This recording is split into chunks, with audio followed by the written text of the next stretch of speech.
전 두 가지만 빠르게 설명을 드려보겠습니다. 일단 첫 번째 논문은 연구의 목적은 방글라데시 대학생들 사이에서 모바일 게임 중독의 유병률이 어떻게 되는지, 그리고 그것의 동기가 어떻게 되는지 파악하는 것이 목표였고요. 방글라데시에 있는 세 개의 대학교에서 18세에서 28세 학생 1,125명을 대상으로 설문조사를 진행을 했습니다.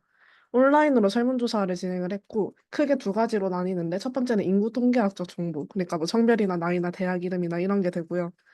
두 번째로는 그 레먼스라는 사람이 게임 중독 척도를 만든 게 있는데, 이 기준이 7개가 있고, 항목은 총 21개가 됩니다. 이 여기서 중독 척도라고 하면은, 막 일상생활에 얼마나 지장이 있는지 뭐 이런 것들을 기준으로 7가지 기준을 정했었고요. 그게 기술 통계, 카이제고 검정을 통해서 기술 통계 분석을 한번 했고, 그리고 모바일 게임 중독 수준을 경도, 중등도, 중증 이렇게 세 가지 그룹으로 나누어서 순서형 로지스틱 회귀 분석을 진행을 했습니다. 결과를 크게 보면은 기술 통계 분석에서는 그 카이제곱을 사용한 기술 통계 분석에서는 6가지의 결과가 있었는데 우선 남학생이 여학생에 비해서 게임 중독 수준이 높게 나타났다가 첫 번째였고 두 번째로는 연령이 높아질수록 게임 중독 수준이 높아졌다고 합니다. 유의미하게 높아졌다고 하는데 그 이유에 대한 설명은 따로 언급되진 않아가지고 저는 이게 좀 왜 그런지가 조금 궁금하긴 하더라고요. 연령이랑 저는 오히려 반대로 상관이 있을 거라고 생각을 했었는데 높아질수록 게임 중독이 유의미하게 높아지고 심지어 25세 이상이 중증 게임 중독이 있는 경우가 많았다고 합니다. 그리고 어린 나이에 스마트폰을 사용하기 시작할수록 중독 수준이 높게 나타났다고 하고 절반 이상이 그 친구들이나 유튜버 게이머들의 영향을 받아서 중독을 겪고 있다고 합니다. 이게 최근에 몇 년도더라? 21년도에 진행된 설문조사였는데 그래서 좀 유튜버에 대한 영향이 크게 나타난 걸로 보이고요. 이건 좀 당연한 말이긴 한데 모바일 게임 시간이 길어질수록 게임 중독 수준이 높아졌다고 합니다. 그리고 모바일 게임 중독 수준이 높아질수록 시야 흐림, 눈의 불편함, 두통 등의 건강 문제가 나타나는 경우가 많았다고 합니다. 이게 기술 통계로 분석된 내용이고, 다음으로 순서형 로지스틱 회귀 분석을 진행을 했을 때는, 이거는 그 경도, 중도, 중증 세 가지 그룹으로 나눠서 그룹 간의 차이를 분석을 한 것입니다. 여기서도 이거랑 같은 내용이 나왔는데, 남학생이 여학생보다 중증 중독이 될 확률이 약 1.3배 높게 나타났다고 합니다. 그리고 여기서는 좀 키워드 하나가 새로 나타나는데, 외로움을 강하게 느끼는 학생들이 중증 중독이 될 확률이 높았다고 합니다. 그리고 오락 수단 중에서 모바일 게임을 주요 수단으로 사용하는 학생들이 중증 중독이 될 확률이 약 1.3배 높았고요. 이것도 그 기술 통계에서 언급된 내용이긴 한데 게임 시간에 따른 중독 정도의 차이가 있었다고 합니다. 하루에 2시간 미만으로 이용하는 사람은 중독 수준이 낮게 나타났고 2시간에서 4시간 이용하는 사람들은 약 5분의 1이 중증 중독자였고 하루에 4시간 이상 사용한 사람들은 반 이상, 절반 이상인 58.9%가 중증 중독자였다고 합니다. 이런 그냥 뭐 딱 그냥 그룹 간의 차이를 분석하는 내용이었고요. 여기서 좀 그냥 특이했던 점은 연령이 높아질수록 왜 그런가가 좀 궁금해서 찾아보려고 했는데 좀 시간이 부족해서 찾아보지 못했습니다. 이게 첫 번째 논문이었고, 그런데 저는 사실 네. 제일 인상 깊었던 게 외로움이었어요. 아, 그러니까 저번 주에도 외로운 게 맞아요. 많죠. 네. 그런 키워드가 좀 종종 언급이 되는 것 근데 같긴 사실 하더라고요. 멘탈 헬스나 정신건강의학을 의과적으로 측정할 때는 외로움은 측정 지표가 없더라고요. 한 2주 이상 디프레스된 감정이 계속 나타나고 잠을 못 자고 밥을 못 먹고 뭐 자살 생각이 나고 이거 9가지 요소에는 없어요. 그런데 사실 게임 중독이 질환명은 아니래요. 뭐 인터넷 중독 이런 거는 있는데 멘탈 헬스 영역이 쫙 있는데 그중에 사실은 에딕션 중에서 게임 중독은 아직은 없대요. 그래서 뭔가 스탠다드된 평가 척도가 없는 것 같더라고요. 의학에서도 프라이머리 뭔가 아웃컴이 없는 것 같아요.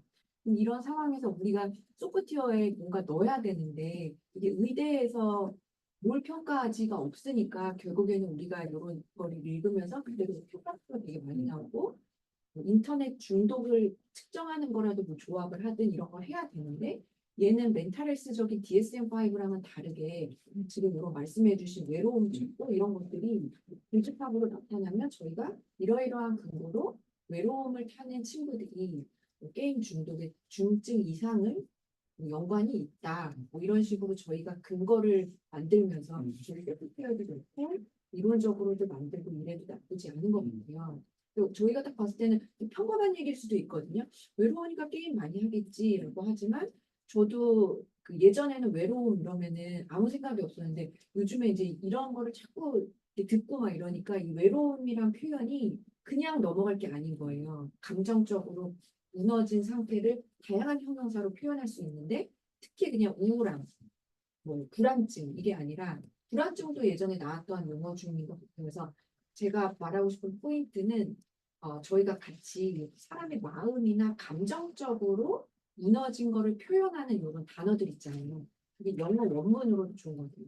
론리 이런 것도 좋고 혹은 불안증이 영어로 뭐지요?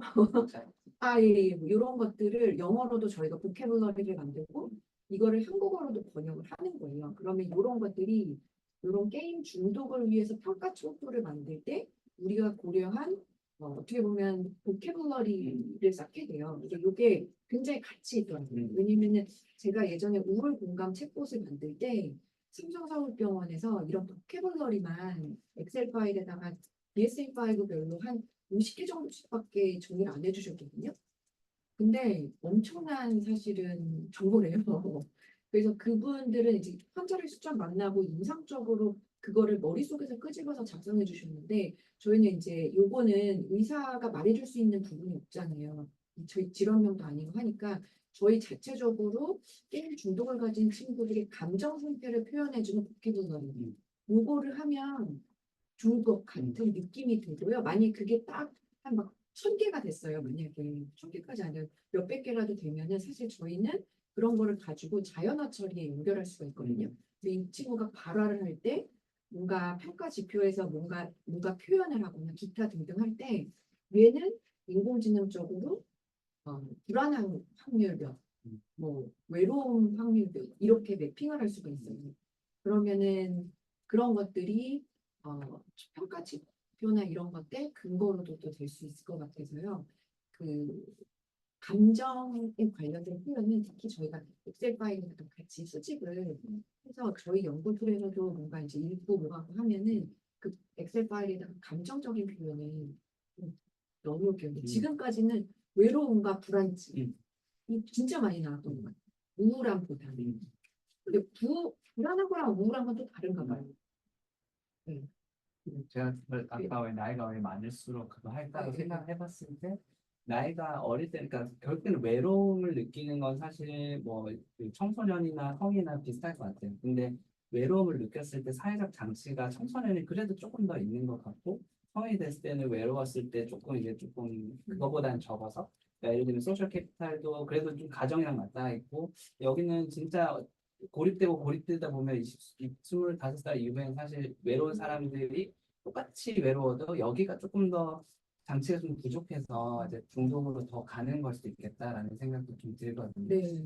그런 것 결국에는 그러면은 중독이라는 게 더 뭔가에 대한 체험을 그쪽에서 이제 갈구하는 거잖아요. 갈망, 크레이징도 많이 나오고. 네, 그래서 그거를 좀 키워를 잡아서 그럼 그거를 간접적으로 매주할 수 있는 게 뭐가 있을까 이런 거 조금 더 탐구했으면 좋겠다. 네, 네, 네. 근데 그런 것도 가능한가? 예를 들면 이런 그 논문 했을 때 예를 들면 그 중독이라는 것과 예를 들면 외로움이라는 것과 이제 뭐 릴레이션 아까 RH 해가지고 여기서 뭐 논문의 내용을 이제 노트에 좀 임베딩 시켜 가면서 나중에는 예를 들면 그러면 이거와 이거와의 관계를 예를 들면 조금 더 그 인공지능을 통해서 조금 뭐랄까 유출을 해보고 알아보고 이런 것도 그러니까 예전에는 전통적인 상관관계나 뭔가 다양한 관계성을 트레디셔널한 방법으로 했는데 이제는 이런 신기술을 이용을 해서 바로바로 혹은 좀 더 디테일하게 해볼 수 있는 빠르게. 네. 그런 것도 지금 메타 어널리시스에서의 또 혁신이 있을 수도 있겠다는 생각이 들어서 가능하지 않을까요? 정보가 많아지고 그 노드에 그런 내용이 인베딩이 될 수 있도록 세팅을 하면 그래서 저희가 사실은 의대 쪽에 멘탈헬스 쪽 저널들의 논문들을 대거 수집을 해가지고 거기 계속 보캐블러리를 집어넣는 거를 이 친구들이 자발적으로 좀 하고 있어요. 근데 저희가 이제 급하다 보니까 특히나 게임 중독적으로 무너져 있는 우울, 공감 이런 마음 쪽에 대해서 먼저 좀 거기에다 정보 넣어달라 이런 상태인데요. 구조적으로는 가능, 그렇구나. 장기적으로. 네.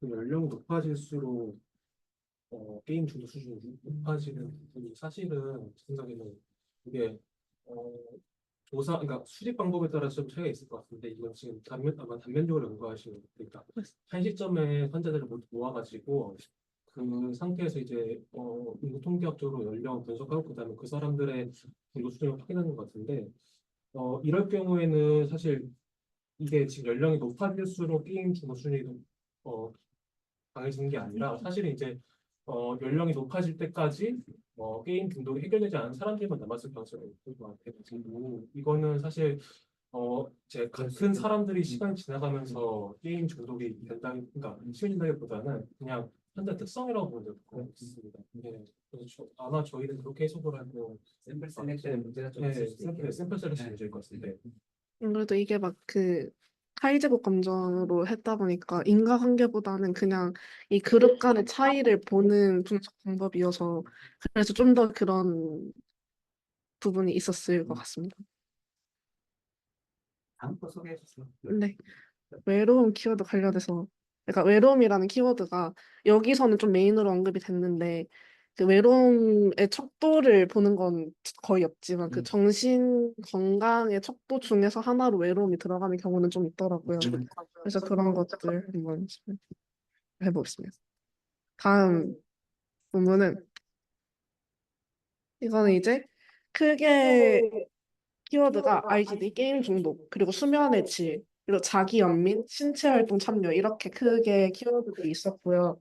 일단 가설이 두 가지가 언급이 되는데 첫 번째는 이 그림을 보면 그 게임 중독과 수면의 질 사이의 관계가 그 정신 건강에 의해서 매겨질 것이다. 뭐 대인관계 스트레스가 됐건 우울증 증상이 됐건 이런 그 심리적인 좀 정신 건강에 의해서 매개가 될 것이라는 게 첫 번째 가설이었고요.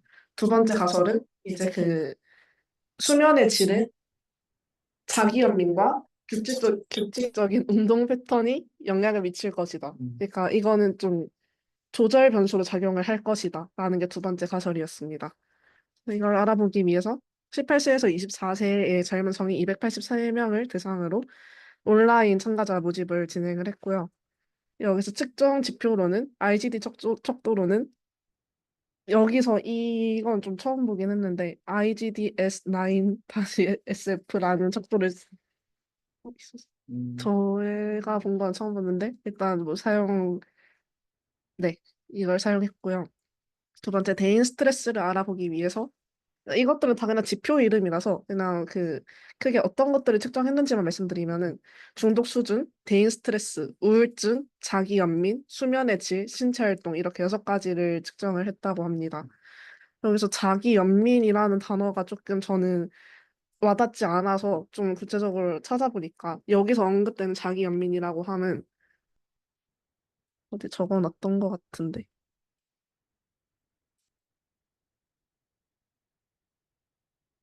여기 자기 연민이라고 하면 자기 친절, 마음 챙김 등 좀 긍정적인 의미로, 그러니까 자신을 위한 심리적 활동으로 이 키워드가 사용이 되었습니다. 그러니까 그 번역이 좀 잘못된 거. 그래서 이거를 계속 어떻게 찾아보려고 자기 연민이라는 단어로 해석이 되어서 왜냐면 약간 네. 나르시시즘인가라고 생각했는데 전혀 다른 거예요. 그래서 약간 저는 부정적인 건 줄 알고 처음에 그래서 이게 긍정적인 영향을 미친다길래 왜지 하고 찾아보니까 그 논문에서도 언급이 되는데 그냥 뭐 마음 챙김, 자기 친절, 그러니까 자기를 다스린 약간 요런 내용으로 요런 키워드로 언급이 되어서 요건 좀 알아두시면 좋을 것 같습니다. 그리고 크게 세 가지를 사용을 했는데 기술 통계는 그냥 뭐 이런 거에 대한 자료를 종합한 거고 그냥 뭐 그 말 그대로 진짜 기술 통계만 분석을 한 것이었고 확인적 요인 분석이랑 경로 분석을 진행을 했습니다. 확인적 요인 분석은 그냥 각 모델이 일관적으로 설명을 하고 있냐라는 것을 알아보는 거였는데 여기서 자기 판단 변수가 그러니까 뭐였지? 자기 연민에 대한 키워드를 세 개를 언급했는데 그 중에서 자기 판단이라는 변수가 낮은 적합도를 보여서 분석에서 제외를 했다고 합니다. 그 다음에 경로 분석을 진행을 했는데 경로 분석 결과 이걸 좀 크게 보면 아까 전에 그 가설들이랑 이어지는 내용인데 여기서 IGD 게임 중독이 BSRS가 사회적 스트레스를 의미하고 밑에 있는 PHQ가 우울증을 의미합니다.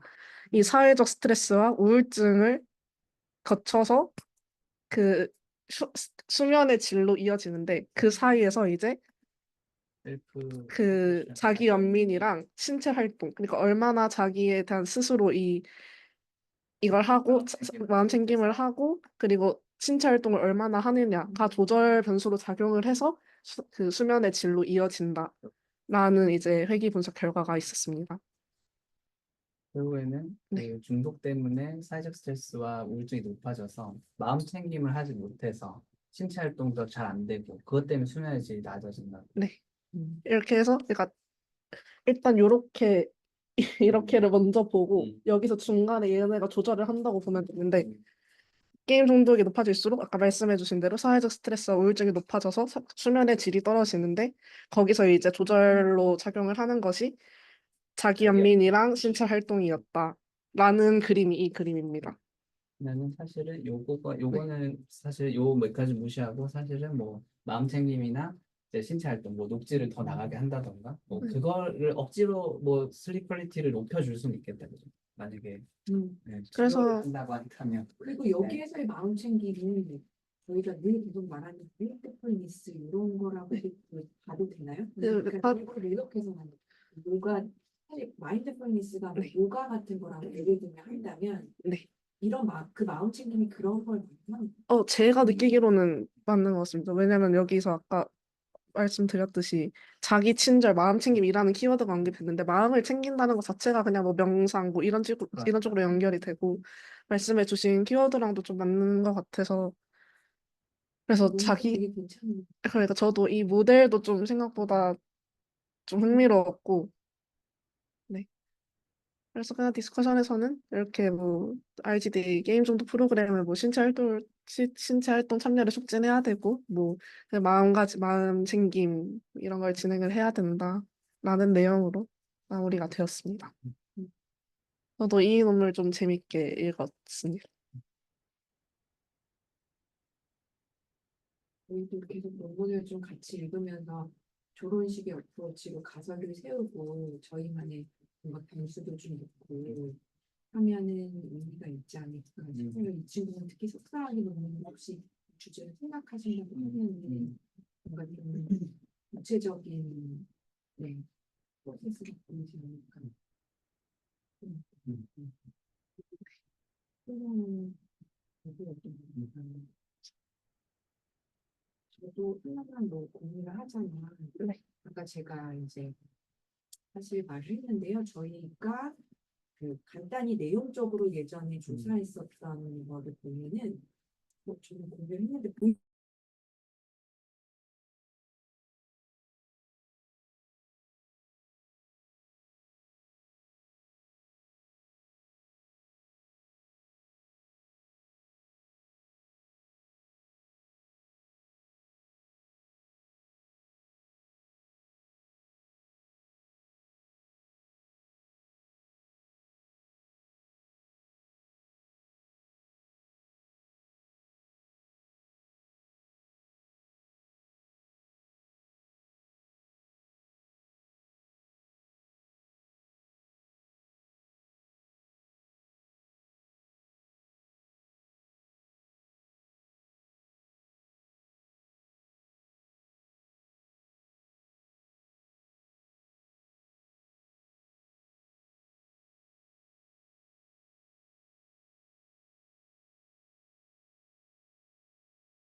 혹시 제 목소리 들리시나요?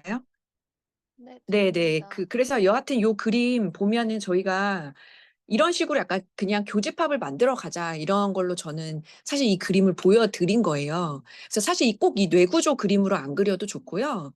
저희만의 창의적인 색깔로 해도 좋아요. 실제로 마음을 뭐 이렇게 비교하게 그려 가지고 이 마음이 뭐로 가득 차 있다. 근데 결국에는 이 친구들이 충동성 조절이 안 되더라고요. 그래서 뭐 그런 류의 논문들도 되게 많아요. 어떻게 하면 충동성을 조절하게 할 것인가. 네. 그래서 저희는 그거를 그냥 많은 방법들이 있었지만 그 마음챙김이라고 하는 심리학 이론을 가지고 와서 그거를 자꾸 훈련할수록 저런 충동성이 조절되는 근육이 키워진다. 그냥 그거를 넣으려고 하는 과정 중에 있거든요. 그래서 그런 쪽의 논문들은 저희 연구실에서 주로 좀 읽고 있고요.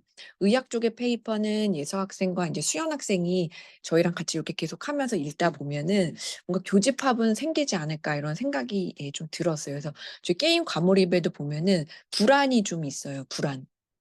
예. 뭐 ADHD도 있고 공격성도 있고 요런데요. 여하튼 의학 쪽 저널에서 말하는 보캐블러리가 그래도 우선순위를 좀 저희가 높게 둬 가지고 저거 다 해결 못 해도 한두 꼭지라도 그래서 저거를 어떻게 하겠다. 내지는 오늘 예서 학생이 보여주신 그런 그림처럼 저희가 뭐 가설을 세워 가지고 어 연관성을 본다든지 요런 것들도 괜찮을 것 같습니다. 예. 아무튼 저희가 예전에 요런 식으로 그냥 좀 그림을 그려 나가곤 했어요. 예. 예. 네네네.